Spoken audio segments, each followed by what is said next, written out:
ভক্তি দে মা ভবার মতো, শক্তি দে মা জবার মতো, তোর চরণ ছুঁয়ে থাকতে পারি আমি যেন অবিরত। জয় মা তারা, কেমন আছেন সবাই? আশা করি মায়ের আশীর্বাদে সকলে ভালো আছেন। আবার একটা নতুন ব্লগে আপনাদের সকলকে স্বাগত জানাই।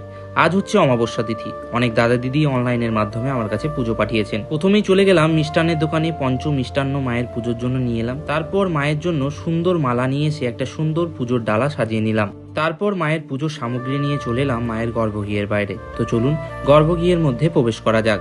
এখন আমি রয়েছি মায়ের গর্ভগৃহের ভিতরে। তারপর জগৎজননী মাকে মালা পরালাম। এরপর গোলাপ জল দিয়ে মায়ের মুখ ধুয়ে দিলাম। মায়ের সকল ভক্তরা একবার বলুন, কালী কালী মহাকালী, কালী কে পাপ ও নাশিনী, ধর্ম কামার্থ মুখ্যতে দেবী, নারায়ণী নমস্তুতে। সর্বমঙ্গলা মঙ্গলে শিবে সর্বার্থ সাধিকে, শরণ্যে ত্র্যম্বকে গৌরী, নারায়ণী নমস্তুতে। তারপর মাকে মিষ্টি মুখ করালাম এবং জলপান